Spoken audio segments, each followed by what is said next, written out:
Good morning students. तो दो part unit and dimension का हम लोग देख चुके हैं। जो लोग नहीं देखे हैं वो अगर इस वीडियो को सबसे पहली बार देख रहे हों तो पहला काम ये करें कि पार्ट 1 देख लें, फिर पार्ट 2 देख लें, उसको लिख लें और उसके बाद तब जा कर के इसको देखें, समझें और लिखें। ठीक है ना। और सबसे बड़ी बात, जैसे कि व्हाट्सएप वगैरह में बहुत लोग शेयर कर रहे हैं इस वीडियो को, तो ऐसे सिचुएशन में आप व्हाट्सएप में न देखें बल्कि आप चले जाएं कहाँ, यूट्यूब में, और वहाँ जा कर के देखें। और कुछ बातें हैं जो हम वीडियो के आखिरी में हम आकर के बताते हैं। तो पिछले वीडियो में हम लोगों ने जो देखा था वो आपका डायमेंशनल फार्मूला के 3 यूज़ थे, 3 यूजेज हमने बताए थे। और मैंने बताया था कि 5-6 यूजेज होते हैं, तो बाकी के जो यूजेज है वो हम लोग देखेंगे। तो जो चौथा यूज़ है, फोर्थ यूज़, ठीक है, फोर्थ यूज़ है to check the correctness of physical formula.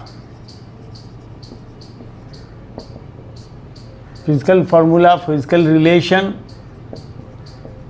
जो कह लिया जाए। क्या है इसका मतलब? इसका मतलब है कि जो भी फिजिकल फार्मूला, फिजिकल रिलेशन, अब जैसे F = to ma देखते हैं, P = mv देखते हैं, या फिर हम लोग क्या S = to ut + ½ at² देखते हैं, V = to u + at देखते हैं, है ना, V² = to u² + 2as देखते हैं। फिजिक्स के अंदर बहुत सारे फार्मूला है ना। तो वो फार्मूला सही है कि नहीं है, फिजिकली वो करेक्ट है कि डायमेंशनली करेक्ट है या नहीं है, इस चीज़ को हम लोग डायमेंशनल फार्मूला से क्या कर सकते हैं, चेक करके बता सकते हैं कि ये एक वैलिड रिलेशन है या वैलिड रिलेशन नहीं है। इसके लिए एक चीज़ काम करता है, principle of homogeneity. Principle of homogeneity, principle of homogeneity क्या कहता है कि for every relation, equation formula जो भी कह लीजिए, रिलेशन है ना, रिलेशन,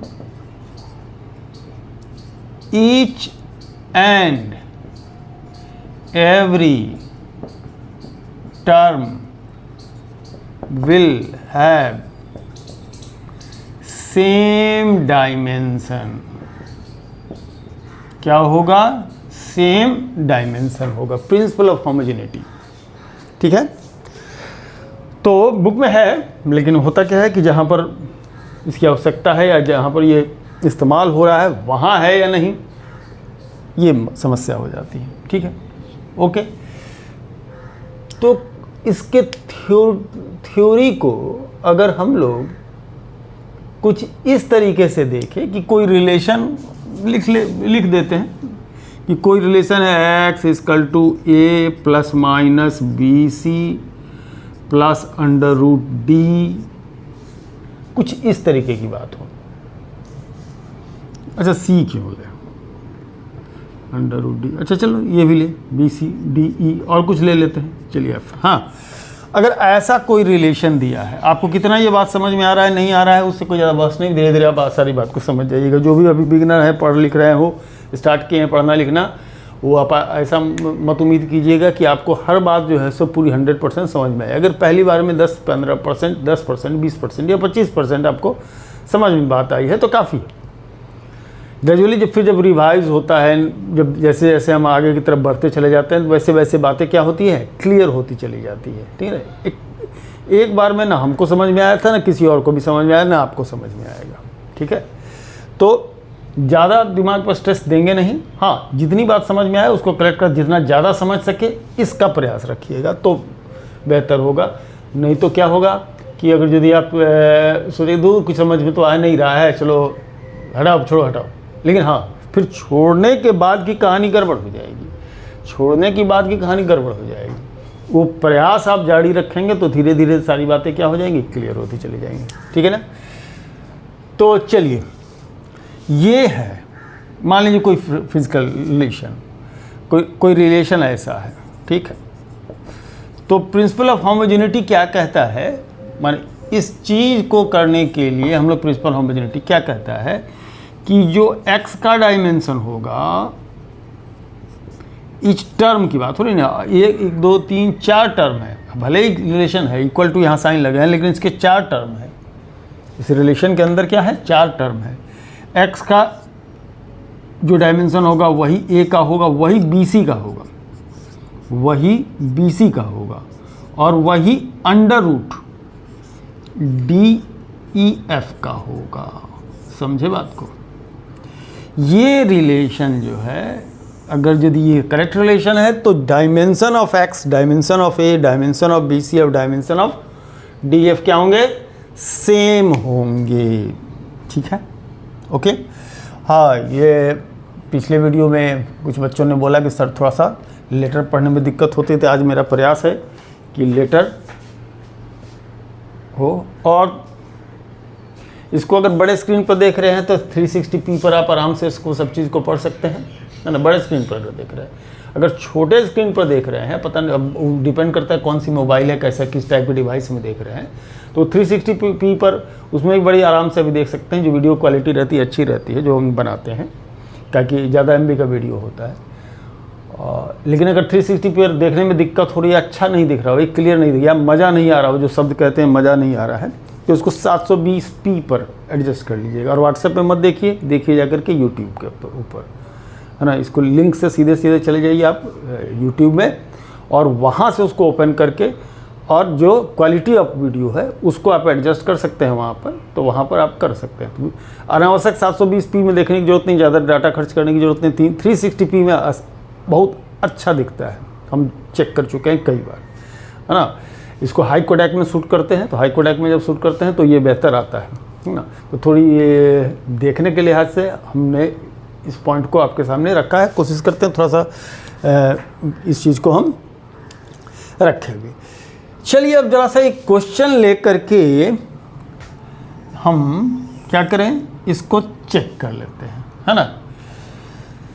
तो पहला क्वेश्चन लेते हैं, चेक द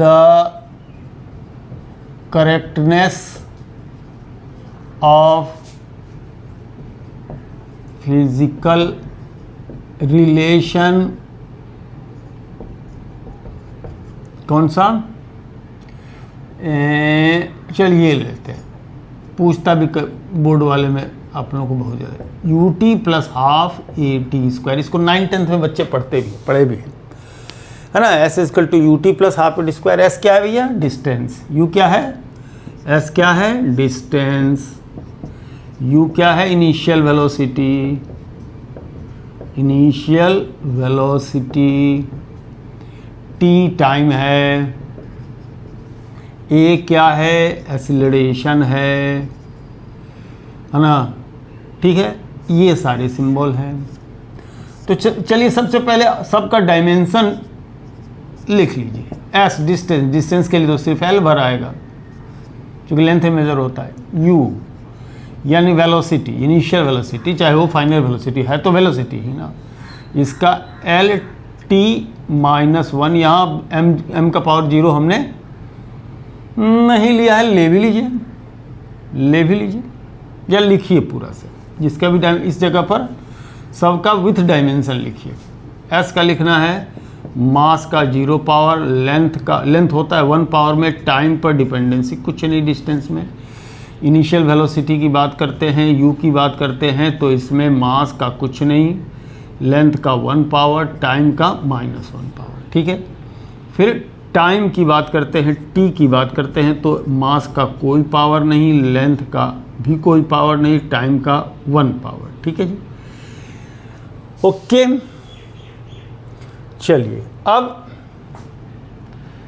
देखें रिलेशन क्या है, S = UT + ½ AT²। तो S = UT + ½ AT² है, तो देखा जाए अब सब का डायमेंशन लिखा जाए। S का डायमेंशन, UT का डायमेंशन + ½ ए टी स्क्वायर का डायमेंशन, यही किया था ना हमने, ये सब बराबर आना चाहिए, ठीक है। ये रिलेशन नहीं, इस तरह से हम करेंगे। एस के लिए क्या लिखें, m0l t0, है ना, ये लिया है ना। चलो ut, u मतलब m0l t-1 और इस t के लिए फिर से t आ जाएगा, ठीक है, प्लस। अच्छा हाँ, यहाँ एक्सीलरेशन का तो हम लोगों ने लिखा ही नहीं, एक्सीलरेशन का ए का तो लिया नहीं था, m0l की पावर 1 t की पावर -2। चलिए हाफ ए टी स्क्वायर में हाफ का तो कोई डायमेंशन होगा नहीं, ए का जो डायमेंशन होगा m0l 1 t की पावर -2 और t का स्क्वायर मतलब t का स्क्वायर, इसमें पूरा मत लीजिए, ठीक है। अब जरा देखिए तो t की पावर -1 t की पावर +1 जब मल्टीप्लाई होगा तो पावर ऐड हो जाएगा, पावर ऐड हो जाएगा तो -1 + 1 0 होगा ना, -1 और +1, करेक्ट है ना, -1 और +1 पावर, ये दोनों टाइम मल्टीप्लाई हो गया और इस क्या हो जाएगा, 0 हो जाएगा। और m का पावर 0, l t की पावर -2 + 2 ये भी 0। क्या देख रहे हैं, क्या देख रहे हैं, जैसा डायमेंशन ये है वैसा डायमेंशन ये है, वैसा डायमेंशन ये है, सब में आ गया ना, m0l t0 m0l t0 m0l t0 आ गया। तो क्या हो रहा है, तो लिखेंगे क्या, since each and every term has same dimension the physical relation is correct, physical relation is correct। अगर ऐसा नहीं होता तो वो फिजिकल रिलेशन करेक्ट नहीं माना जाता, ठीक है। करेक्ट कट गया है वीडियो में एक करेक्ट थोड़ा कट गया है, चलो ऊपर थोड़ा सा ले लेते हैं, इज करेक्ट, है ना, रिलेशन इज करेक्ट, ओके। तो ये हो गई क्या बात, to check the correctness of physical relation. Question तो और भी लगाएंगे हम लोग, बहुत सारे क्वेश्चन लगाएंगे, ऐसे ऐसे बहुत सारे क्वेश्चन हम लोग को देखना है।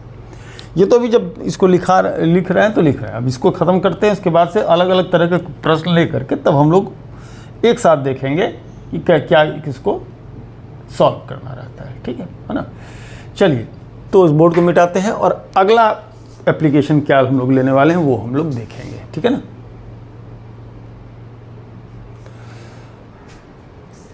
पांचवा है to derive physical relation by dimensional formula, by dimensional formula. इसमें एक नोट हमने लगा दिया है, वो नोट हमने ये लगा दिया है, only for two term relation involving not more than 3 quantities. इसमें क्या है, कंडीशन लगा हुआ है कि आपका जो होगा 2 ही टर्म होगा, जैसे F = ma हो गया, P = mv हो गया, या और इस तरह का। अब जैसे जिसमें ऐड जैसे S = ut + ½ AT² लिखते हैं, ये नहीं होगा। इसमें आप देखिए, उसको समझने के लिए हम मैंने कौन सा लागू होगा कौन सा लागू नहीं होगा वो मैं बता देता हूँ। F = ma टाइप का होगा, है ना, P = mv टाइप से जो होता है मोमेंटम, ये अब हम लोग इसको चेक कर सकते हैं, या 0.6 π/v होता है फोर्स ऑफ फ्रिक्शन, इस तरह का। चलिए TC बाद में डिटेल समझते रहिएगा। क्या नहीं हो सकता, जैसे S = ut + ½ AT², इसको आप नहीं निकाल सकते, ये नहीं निकलेगा इससे, इसको इससे नहीं ड्राइव किया जा सकता, ठीक है, इसको इससे हम लोग ड्राइव नहीं कर सकते, है ना। हाँ, अच्छा, क्या मैंने प्लस में जो ऐसा सीधे जो प्लस में लिखा रहा राइट हैंड साइड में, प्लस में माइनस में ऐसा कुछ भी 2-3 टर्म हो, वो हम लोग नहीं कर सकते इससे। और 3 से ज़्यादा फिजिकल क्वांटिटी होनी भी नहीं चाहिए। जैसे इसमें से सेंट्रीपिटल फोर्स के लिए mv² होता है, ये हम निकाल सकते हैं। टाइम पीरियड के लिए 2 π √L/g हो सकता है, वो निकाल सकते हैं। और क्या निकाल सकते हैं भैया, एक आध देखा जाए, है ना। और निकाल सकते हैं स्टोक्स लॉ। स्टोक्स लॉ में फोर्स का फॉर्मूला आता है 6 पाई ईटा आर वी, है ना। ये रिलेशन होता है इस टाइप का, जिसका मतलब एक टर्म हो, प्लस में ना लिखा हो, ऐसा समझिए, है ना, प्लस में ना लिखा हो। तो ये हम क्या कर सकते हैं, इसके रिलेशन को डेवलप कर सकते हैं। तो क्वेश्चन लिया जाए, समझा जाए। 2 क्वेश्चन इसका लेते हैं ताकि कुछ बातें यहाँ आ जाए, ठीक है। पहला क्वेश्चन जो हम लोग ले रहे हैं, द टाइम पीरियड, इसी को ले रहे हैं, ठीक है, okay. The time period of ऐसा करें, ये आप लिख लीजिए। हमको थोड़ा लंबा बोर्ड चाहिए होगा, तो इसको मैं हटा दे करके क्वेश्चन लिखता हूँ, क्योंकि इसमें थोड़ा कैलकुलेशन में लंबा जाता है। तो इसको हम आप नोट कर लें, इसको हटा करके तब फ्रेश बोर्ड पर बड़ा बड़ा करके लिखते हैं, ठीक है ना। चलिए पहले इसको हटा देते हैं।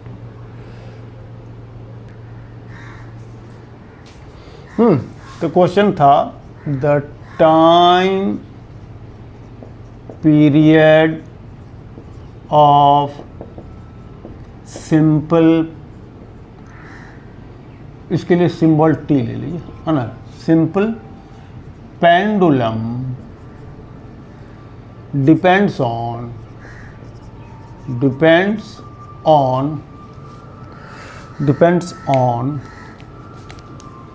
मास m, है कि नहीं पता भी नहीं है, length l and gravitational acceleration G. देखिए यहाँ पर ये बात प्रश्न कैसे ले लिएगा, सवाल हवा में प्रश्न उठा ली नहीं। सिंपल पेंडुलम किसको कहते हैं, वो धागे से बांध करके एक स्टोन को, इसको मिटा देंगे हम, धागे से बांध करके एक स्टोन ले लिया जाए और इसको ऐसे ऐसे ऑसिलेट करने के लिए छोड़ दिया जाए, है ना। ऐसे ऐसे ऑसिलेट करने के लिए, ऐसे ऐसे ऑसिलेट करने के लिए छोड़ दिया, इसको क्या कहते हैं, सिंपल पेंडुलम कहते हैं। अब सवाल उठता है कि सिंपल पेंडुलम में की डिपेंडेंसी क्या हो सकती है। अगर पेंडुलम है तो कुछ इसका मास होगा, डिपेंड करेगा कि नहीं मास पर टाइम पीरियड, ये बात की बात है। स्ट्रिंग का लेंथ होगा l, ठीक है, स्ट्रिंग का लेंथ होगा l। और चूँकि हम जानते हैं कि अगर हम अर्थ पर हैं तो यहाँ पर ग्रेविटेशनल एक्सेलरेशन, ग्रेविटेशनल पुल काम करता है, जी पढ़े भी होंगे 9th-10th में, ठीक है। तो ये काम करता है। अब ऐसे सिचुएशन में हमारे 3 बातें होती हैं, और 3 बात हम बताया भी थे कि 3 से ज़्यादा बातें नहीं ले सकते, 3 से ज़्यादा क्वांटिटीज़ नहीं ले सकते। तो टाइम पीरियड t, माने कि एक ऑसिलेशन करने में कितना टाइम लेगा, उसको कहते हैं टाइम पीरियड। तो एक ऑसिलेशन करने में कितना टाइम लेगा, उसको टाइम पीरियड कहते हैं। तो टाइम पीरियड ऑफ ऑसिलेशन, है ना, की डिपेंडेंसी मास पर हो सकती है, लेंथ पर हो सकती है, और वहाँ पर जो ग्रेविटेशनल फील्ड है जिसका ग्रेविटेशनल एक्सेलरेशन g है उस पर हो सकता है, ठीक है जी, है ना। चलिए, तो अगर टाइम पीरियड समझ गए हैं कि नहीं, मैं एक बार फिर रिपीट कर दूँ। मान लीजिए यहाँ से आपने इसको छोड़ा, ये गया यहाँ मीन पोजीशन में, फिर यहाँ गया, फिर यहाँ से यहाँ तक वापस, इसको कहेंगे time taken for one oscillation, और उसी को क्या कहेंगे, टाइम पीरियड कहेंगे, ठीक है जी। चलिए तो इसको हटा दीजिए, इसको हटा दीजिए, यहाँ से इसको हटा लीजिए भैया।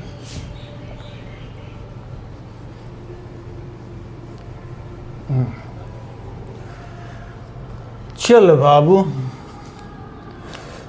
तो सॉल्यूशन की तरफ हम लोग जाते हैं, सॉल्यूशन की तरफ जाते हैं। तो T प्रोपोर्शनल जाएगा, पता नहीं मास के किस पावर पर, मास पर है, लेंथ पर है, जी पर है, ठीक, समझते रहिए जरा सा। प्रोपोर्शनलिटी का साइन है। प्रोपोर्शनलिटी अब कितना समझ रहे नहीं समझ रहे, धीरे धीरे समझाते जाएंगे जो लोग बिगनर्स हैं, क्योंकि 9th-10th से क्या पढ़ के आते हैं, ये तरह समझना मुश्किल नहीं होता है। चलिए, तो मास का a पावर से, लेंथ का b पावर पर है, लेंथ पर है, और किस पर है, g पर, करेक्ट। तो अब प्रोपोर्शनलिटी है तो प्रोपोर्शनलिटी कांस्टेंट कोई k लेना पड़ेगा, है ना, numerical proportionality constant, numerical constant होता है, फिजिकल कांस्टेंट नहीं होता है ना, ये फिजिकल कांस्टेंट नहीं होता है, correct. Physical constant numerical constant में अंतर है ना, ये धीरे धीरे आप समझते जाइएगा। और m का पावर a, लेंथ का पावर b और g का पावर c, यानी एक्सेलरेशन का पावर c। अब सब का डायमेंशन जरा सा हम लोग लिख लें, टाइम का पूरा लिखें, m का 0, l का भी 0 और t का 1, है ना। मास का डायमेंशन m का 1, लेंथ का 0, टाइम का 0। L का डायमेंशन देखें इसका, तो मास का 0, लेंथ का 1, टाइम का 0। ग्रेविटेशनल एक्सीलरेशन है तो एक्सीलरेशन ही है, तो एक्सीलरेशन ही, ठीक है ना। तो ऐसे में मास में नहीं होता है, इसमें लेंथ टाइम का पावर -2, ठीक है। अब सब को हम, अच्छा के डायमेंशन लेस, के न्यूमेरिकल कांस्टेंट है, ये डायमेंशन लेस, ये 0, इसका डायमेंशन नहीं होगा, डायमेंशन लेस होगा, ये न्यूमेरिकल वैल्यू है, ठीक। चलिए अब सब का डायमेंशन पुट कर दीजिए, टाइम t का डायमेंशन इक्वल टू m का पावर a, यानी m का डायमेंशन का पावर a, लेंथ l का डायमेंशन का पावर b और g का पावर c। अब हम लोग रिप्लेस करें इस वैल्यू से, क्या करें इसको रिप्लेस, जहाँ t के बदले ये, m के बदले ये, l के बदले ये, g के बदले ये। तो यहाँ लेफ्ट हैंड साइड में m0 lt0, और इस साइड में आते हैं तो मास के बदले ये आएगा m का power 1, l0 t0 a power, ठीक है। लेंथ में जाएंगे, m का पावर 0, लेंथ का पावर 1, t का 0 पावर b। देख ले ऊपर से कट तो नहीं रहा है, नहीं कट रहा। फिर तीसरा g का, है ना, m का 0, l का 1, t का -2 पावर c। ये ए बी सी, चूँकि हमको पता नहीं मास के किस पावर में, लेंथ के किस पावर में और एक्सेलरेशन के किस पावर में है, तो वही तो निकालना है। डिपेंडेंसी इन पर होगी, ये तो हम जान ही रहे हैं, क्या कि तीन ही बात थी पेंडुलम में। ओके चलिए अब ज़रा सा पावर अंदर मल्टीप्लाई हो जाएगा, इसमें तो 1 है तो उसका तो कुछ नहीं, है ना। अब पावर अंदर ये क्या होगा, मल्टीप्लाई हो जाएगा, तो m का पावर a, लेंथ का 0 इंटू a 0, टाइम का 0, मैंने जहाँ 0 है वहाँ तो 0 हो जाएगा। इसमें उसी तरह से करेंगे तो m का 0, लेंथ का b, टाइम का 0। इसमें वैसे करेंगे तो m का 0, l का c, टाइम का -2c। अब जब ये सब मल्टीप्लाई करके एक जगह लिया जाएगा तो मास का, अब पावर मल्टीप्लिकेशन में क्या होगा, जुड़ेगा ए, मास का a पावर 0 पावर 0 पावर, यानी मास का a पावर, ठीक है। अब लेंथ का 0 power b power c power, यानी b plus c, 0 plus b plus c यानी b प्लस c। टाइम का 0 पावर -2c, -2c पावर, ठीक है जी, -2c पावर, ठीक है, -2c पावर। अब m0 lt0, ठीक है, हो गया। अब हम लोग क्या कर सकते हैं, लाइक डायमेंशन के पावर इक्वेट करेंगे, equating power of like dimension, मतलब मास के पावर से मास का पावर, लेंथ के पावर से लेंथ का पावर, टाइम के पावर से टाइम का पावर, ठीक है।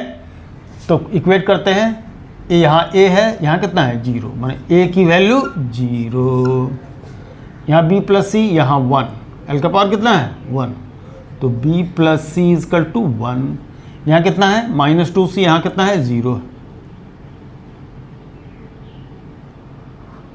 टी गलत लिखा गया टाइम का।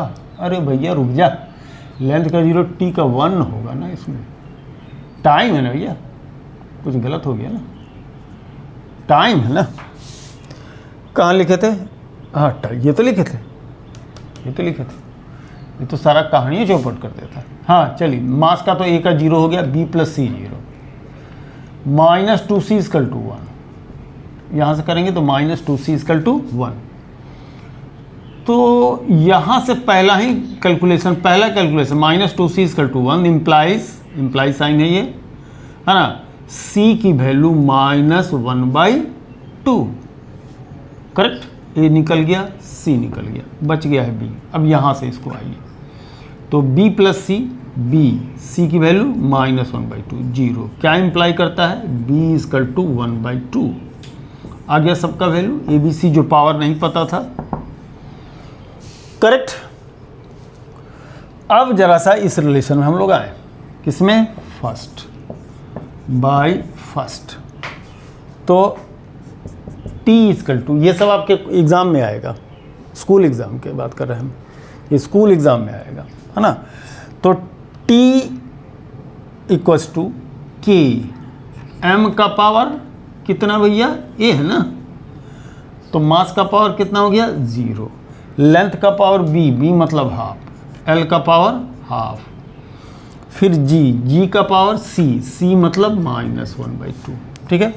Anything power 0 is 1, anything power 0 is 1, m के 0 हो गया, l का मतलब हाफ, ठीक है। माइनस में पावर होता है वो नीचे चला जाता है, तो t equal to k, half दोनों पर पावर है, तो l/g पर पावर हो जाएगा 1/2, ओके 1/2।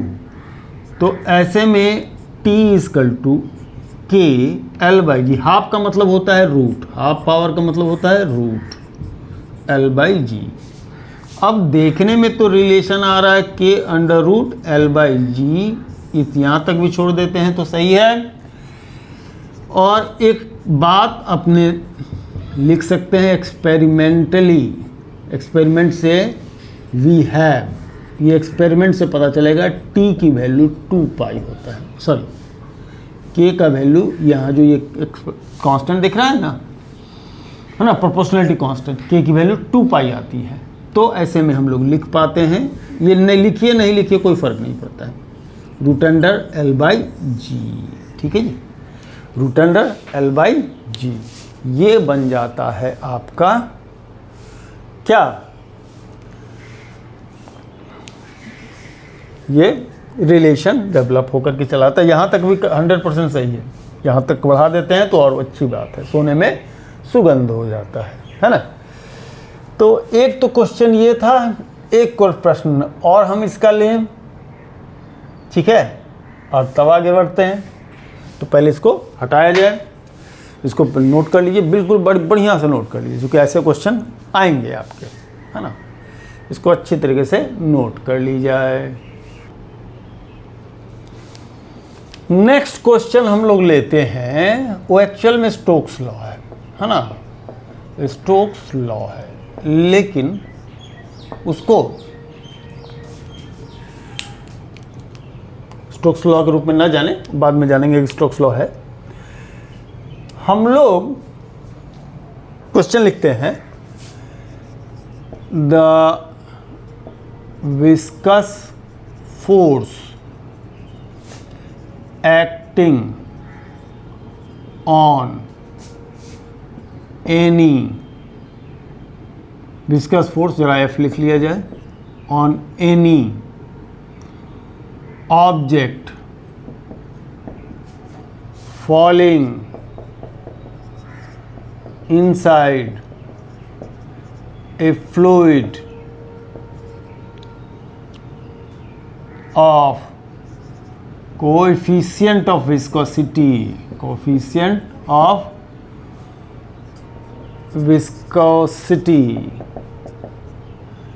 ईटा, एन को जरा पोंछ खींच दीजिए, ईटा होता है। ये जितने सिंबल लैटिन वाले छोड़ गए जिसका कोई इस्तेमाल नहीं था, वो अपना मैथ और फिजिक्स वालों ने क्या कर लिया, उठा लिया, एन बना कर थोड़ा सा खींच दीजिए इसको। Viscosity, coefficient of viscosity, falling inside a fluid of coefficient of viscosity eta having radius, मतलब स्फेरिकल मान के चल रहे हैं, रेडियस आर या ए लेते हैं, ज़्यादातर बुक में ए है, having radius A with A speed of, with A speed of the visco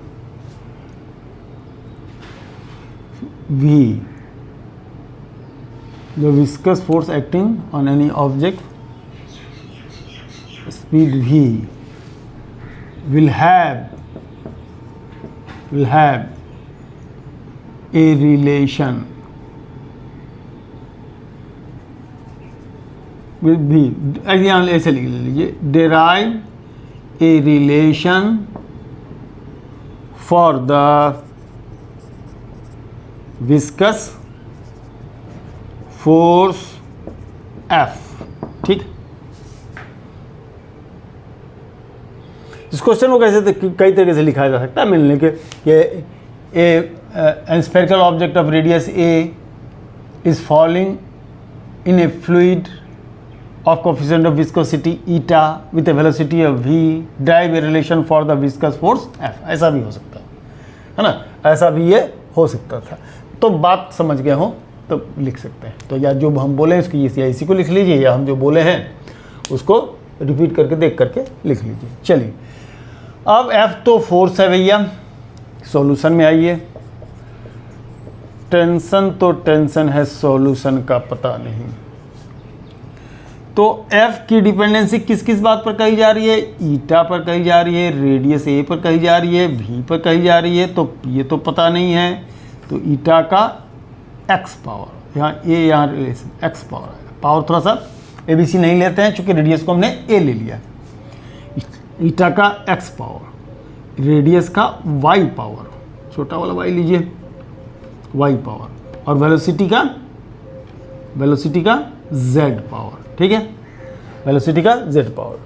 चलिए भैया प्रोपोर्शनलिटी कांस्टेंट लीजिए, प्रोपोर्शनलिटी कांस्टेंट लीजिए, लिया ईटा का x पावर, a का y पावर, v का z पावर। अब सब का डायमेंशन पहले इकट्ठा कर लीजिए। फोर्स का डायमेंशन नहीं पता है, टेबल से देख लीजिए, l t-2, जहाँ पावर नहीं है वहाँ 1 हुआ। ईटा का coefficient of viscosity l-1 t-1, coefficient of viscosity है ना, ओके, ml-1 t-1, ठीक है। तो ये रेडियस ए रेडियस है। अब ये एक्सीलरेशन मत समझ लीजिएगा, इसका m का 0 और रेडियस तो लेंथ होगा तो 1 पावर और टाइम का 0 पावर, ठीक है जी। फिर वेलोसिटी में जाइए तो मास का 0, लेंथ का 1 पावर, टाइम का -1 पावर। ये तो हो गई भैया क्या, डायमेंशन की बात है ना।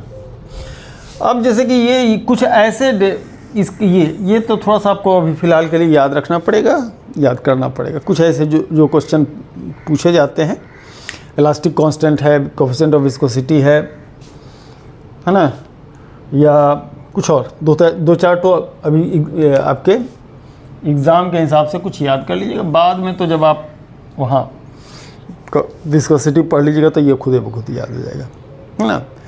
अब क्या होगा कि आपका ये सारी चीज़ आपने लिख लिया। अब इनको क्या करिए, ज़रा लंबा मत कीजिए, अब सीधे सीधे इसको रिलेशन फर्स्ट कह लीजिए। अब सीधे सीधे इनके रिलेशन को रख दीजिए। तो बाय फर्स्ट यहाँ आए चलेगा कि नहीं, स्पेस है कि नहीं, बोर्ड बड़ा है लेकिन जूम्ड है, हाँ चल जाएगा, एक लाइन तो आ जाएगा इसमें। तो फोर्स का डायमेंशन हटा हो जाए ना, कर इस तरह। चले यहाँ देखो, तो बाय फर्स्ट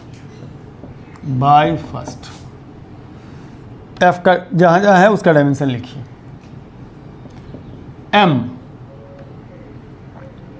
1L1T माइनस 2 इस साइड में। ओके, अब क्या करेंगे, थोड़ा सा फास्ट करेंगे। इसमें x पावर दिया हुआ, इसमें दिया, तो जो जहाँ जहाँ पे x पावर में x मल्टीप्लाई करते चले जाए। लिखिए तो m का x पावर, लेंथ का माइनस x पावर, टाइम का माइनस x पावर। चलिए अब रखेंगे a y पावर। अब इसमें y मल्टीप्लाई करते हैं, यहाँ देखिए m का 0, तो 0 इंटू वाई 0, लेंथ का 1 पावर, लेंथ का 1 पावर, तो लेंथ का 1 पावर, ऐसे में 1 इंटू वाई वाई, फिर यहाँ टाइम का 0 है तो 0 इंटू वाई 0। अगला क्या, अगला क्या है, वेलोसिटी। अरे यहाँ वेलोसिटी क्या नहीं लिखा है भाई, हाँ वेलोसिटी, ये इसका पावर कितना z, पावर मल्टीप्लाई करते जाइए, पावर मल्टीप्लाई करते जाइए, ठीक है, पावर को मल्टीप्लाई कीजिए, ठीक। m z पावर में है तो 0 इंटू जेड 0, लेंथ का पावर 1 है तो 1 इंटू जेड z, टाइम का पावर -1 है तो माइनस z, ठीक है, माइनस z लिख गया, ठीक है, माइनस z। अब क्या होगा,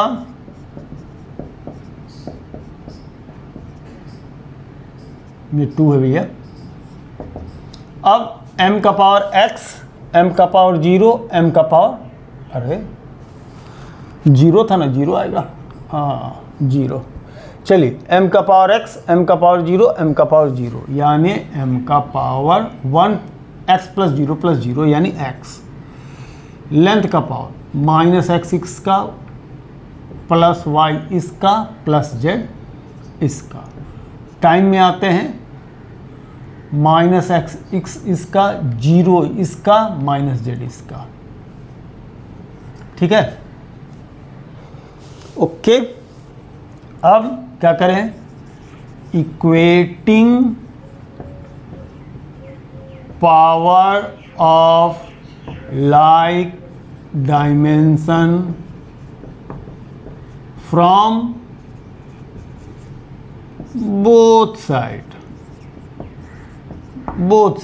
दोनों साइड से, x का 1 तो x इक्वल्स टू 1, ठीक है, यहाँ मास का कर लिए। फिर यहाँ से अब क्या करेंगे हम, ऐसा का दिख रहा है भैया, हाँ, तो यहाँ से minus x plus y plus z इधर, यहाँ 1, अगला relation minus x plus y plus z equals to कितना 1। फिर अगला क्या है, minus x minus z minus 2, minus x minus z equal to minus 2, ठीक है। x का 1 आ गया, यहाँ पुट करो,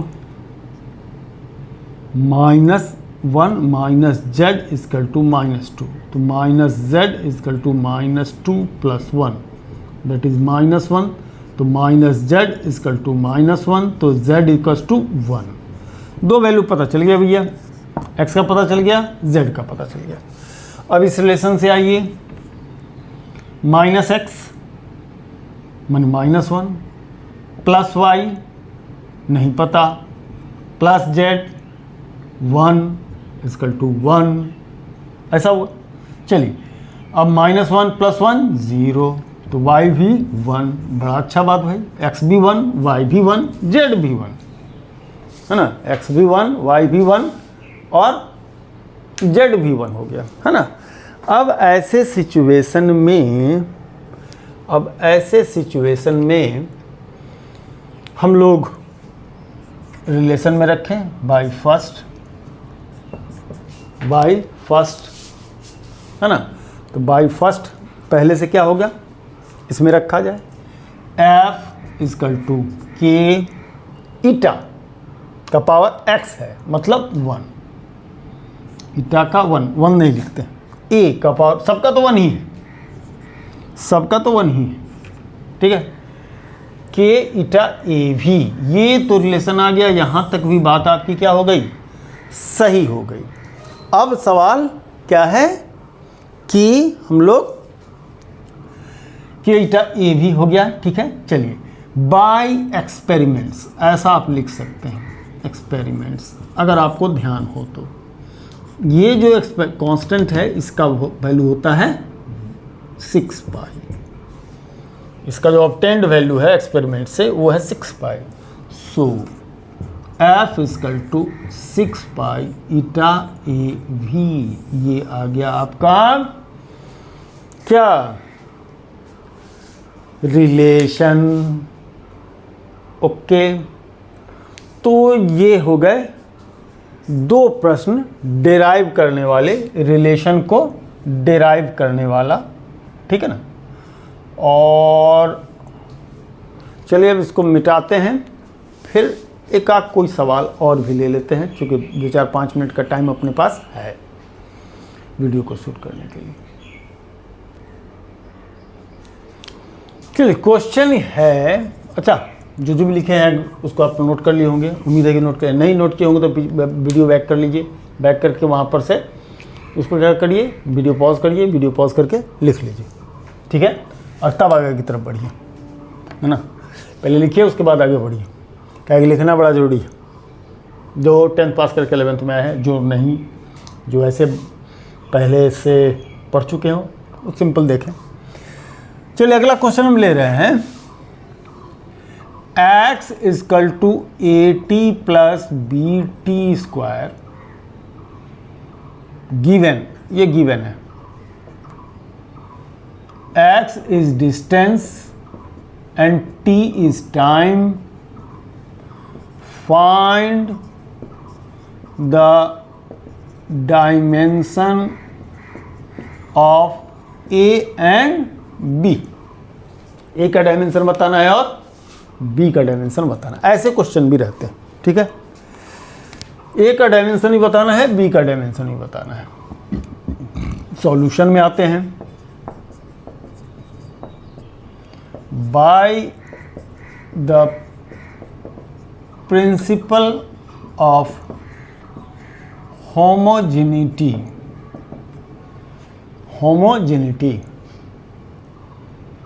x का जो डायमेंशन होगा वही AT का डायमेंशन होगा, ये थ्योरी में आज बताए भी हैं हम, और वही BT स्क्वायर का भी डायमेंशन होगा।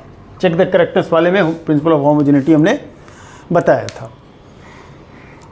तो माने जो x का डायमेंशन होगा वही AT का होगा, वही BT स्क्वायर का होगा। ओके, चलिए तो पहले हम लोग इससे लेते हैं, AT का डायमेंशन वही होगा जो x का डायमेंशन होगा। तो AT पता नहीं, AT टाइम है, टाइम का डायमेंशन t होगा, x क्या है, लेंथ है, तो इसका डायमेंशन l होगा, यानी इधर से टाइम इधर जाकर डिवाइड होगा, तो a का डायमेंशन l का डायमेंशन बाई t का डायमेंशन होगा ना, t इधर जाकर डिवाइड हो जाएगा। तो ऐसे में ये l तो ठीक है, t ऊपर जाएगा तो -1, तो पूरा डायमेंशन लिखिए, मास का 0, l का 1, t का -1, तो a का डायमेंशन ये हो गया, ठीक है। अब जरा b का डायमेंशन भी पता करना होगा, है ना, यानी कि BT स्क्वायर का डायमेंशन वही होगा जो x का होगा, ठीक है। तो BT स्क्वायर का मतलब टाइम का स्क्वायर, x लेंथ है, l, अब ये मूव न लीजिए, b का डायमेंशन वही होगा जो l का डायमेंशन बाई t स्क्वायर का डायमेंशन होगा। तो ऐसे में l t की पावर -2, तो b का डायमेंशन पूरा m0 l1 t की पावर -2। पता चल गया, a का भी डायमेंशन और b का भी डायमेंशन। तो अननोन डायमेंशन को फाइंड आउट करने का ये तरीका होगा। अब इस पर बहुत सारे क्वेश्चन बनते हैं, अलग अलग तरह के क्वेश्चन बनते हैं। तो next part of the video रहेगा, ऐसा ही रहेगा, ऐसे इसी पर कम से कम 8-10 क्वेश्चन लेकर के कल हम लोग क्या करेंगे, इसको देखेंगे, है ना। इसको अच्छी तरह से फॉलो कीजिए, क्योंकि ये आज का वीडियो जो है वो बड़ा इम्पॉर्टेंट था, है ना। इसका मतलब ये नहीं कि इससे पहले जो पढ़ाएं वो इम्पोर्टेंट नहीं थे, पहले उसको देखने के बाद ही आप इसको देखें, है ना। और दूसरी बात कि वहाँ आप देखें नहीं, या व्हाट्सएप वगैरह में अगर कोई शेयर कर दे रहा है वहाँ से आप चले जाइए, यूट्यूब में जाइए, यूट्यूब में जाकर उसको देखिए। और अगर सब्सक्राइब करके नहीं रखें तो सब्सक्राइब भी कर लीजिए। और अपने जो भी आपके साथ 10th से पास करके 11th में आए उनको दीजिए, फ्री में पढ़ना है।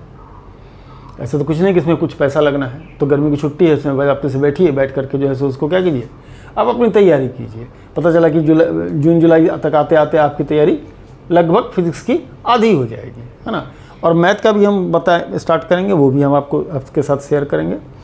तो जितना ज़्यादा से हो सकता है लोगों तक फैलाइए, ताकि ये ट्यूशन की जो माया जाल है उससे छूट जाए आप लोग, और घर बैठ करके आराम से घर का खाना नाश्ता करते हुए अपनी सिलेबस को कंप्लीट कर लें। वैसे आप हमारे चैनल पर जाइएगा, देखिएगा, उसमें कंपटीशन लेवल तक हम उसको पढ़ाए हुए हैं। कम से कम मेंस लेवल तक तो हमने क्वेश्चन बताया है, एडवांस लेवल के भी क्वेश्चन बताए हैं। लेकिन चूंकि बच्चे लोगों को जोड़ना है तो इस वजह से हमने बोर्ड के बच्चों को भी स्टार्ट कर दिया है बताना। तो जितना ज़्यादा हो सकता है आप लोगों को जोड़ करके यहाँ डेली की डेली अपना 40-45 मिनट उसको देखें। अपने तैयारी के 40-45 मिनट देख लिए, एक दिन का फिजिक्स देखने का काम हो गया। इस तरीके से जब तक जून जुलाई तक आपका स्कूल खुलेगा तब तक में जो है सो क्या होगा, काफ़ी हद तक आपकी तैयारी बन गई होगी। Correct, okay. अगर कोई गार्जियन तक भी हमारी बात पहुंच रही हो तो वो लोग भी हमारे प्रयास को समझे कि हम करना क्या चाह रहे हैं। हम चाह रहे हैं कि जो डिपेंडेंसी ट्यूशन में बच्चों की बैग लेकर के वो इधर से उधर भटकते रहते, उससे बिल्कुल क्या हो जाए, निजात मिल जाए, ख़त्म हो जाए। वो घर बैठे 40-45 मिनट वो ट्यूशन पढ़ ले। समस्या आती है कमेंट में डालिए, हम वहाँ पर आपको जवाब दे देंगे, या फिर हम वीडियो बना करके जवाब दे देंगे, या फिर नहीं होगा तो पर्सनल मैसेज से भी हम क्या कर सकते हैं, आपको सॉल्व करके बतला देंगे। ठीक है, ओके। उम्मीद है आप हमारी बात को समझ गए होंगे। धन्यवाद।